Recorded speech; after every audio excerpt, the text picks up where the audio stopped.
black OnePlus 5 feels solid right out of the box. It's a slab of thick glass and cold metal that deserves to be put through my durability test just like every other phone. The Mohs scratch test is first. Since OnePlus is advertising Gorilla Glass 5 on this device, we know that the scratch resistance is going to be on par with the Galaxy S8 and the iPhone 7.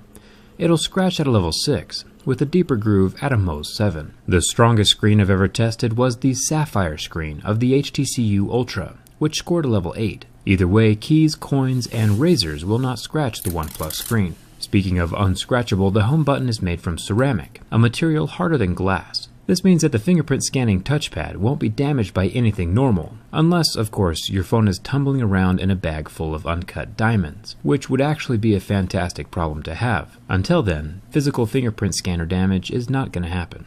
The front 16-megapixel camera with electronic image stabilization is covered by the Gorilla Glass 5, and while that sentence probably makes no sense to the average person, people familiar with my videos know that the camera lens is not going to be getting scratched or damaged. The earpiece is made from metal, no worrying about it ever falling out or tearing. So far this phone is made from some pretty solid materials.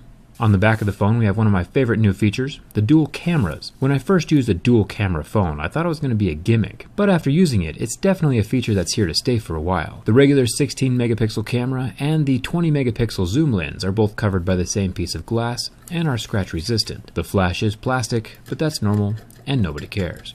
Now it might have crossed your mind that this phone looks a lot like another popular phone on the market right now, and you're not wrong.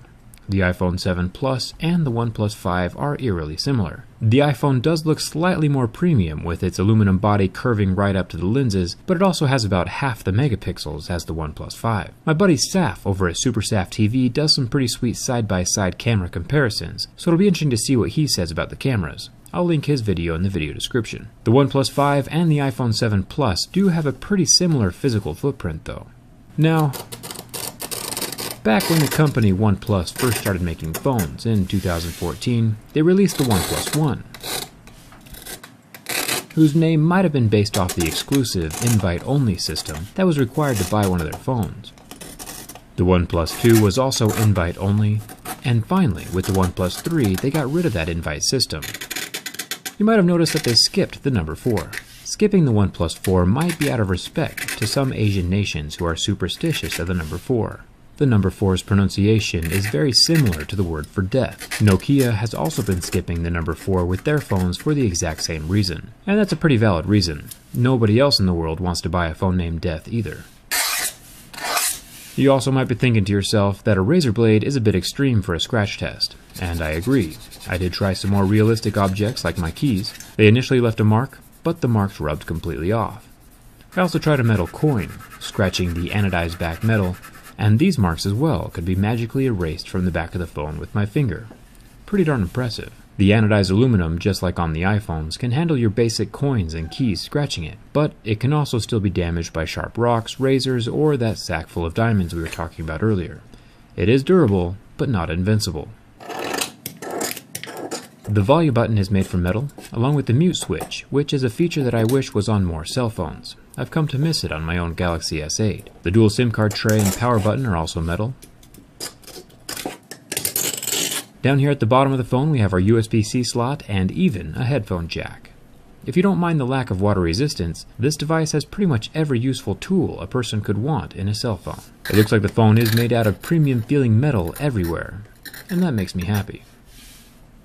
Time for the burn test. The OnePlus 5 is rocking a 5.5-inch AMOLED screen and lasted a surprisingly long time under the heat from my lighter. It was burning for about 40 seconds before I noticed a faint white mark forming on the pixels. The pixels never did recover, so like if you ever drop your phone in a fire, try to rescue it as soon as possible, or just don't drop your phone in a fire. And finally we have the ultimate test of build quality, the bin test. Since OnePlus was bragging about thinness on this phone, I was slightly nervous that the phone would break. Turns out I had nothing to worry about. The screen does pop out from the frame, which shows us that there is no waterproofing adhesive, like we saw during my iPhone 7 test, but the phone locks out after the pop and does not bend any farther. It's even less flexible from the front side, since that screen is set down inside the metal frame, keeping things from moving around at all. This OnePlus 5 definitely passes the bin test. One interesting thing is that OnePlus is advertising 2.5D glass on their phone. If you remember, the HTC U11 advertised 3D glass. You can tell that the 3D glass has a major curve to it, while 2.5D is more of a bevel, leaving the glass itself flat, allowing it more give and play during any stressful situation. The rigid 3D glass, combined with that flexible metal frame on the U11, is what got it obliterated during my last durability test. The OnePlus 5 also has a plastic buffer between the glass and the metal, which will help the screen survive against impacts or drops. These subtle differences in construction that you normally wouldn't notice go a long way in the durability of a device. But like always, you can plop a case on your phone and just have nothing to worry about. I always have a case on my phone. I'm pretty impressed with the OnePlus 5. They have continued their tradition of solid build quality. Physically, it might look a lot like the iPhone 7 Plus, but it's several $100s cheaper, has more megapixels in the cameras, and includes a headphone jack. So it gets a thumbs up.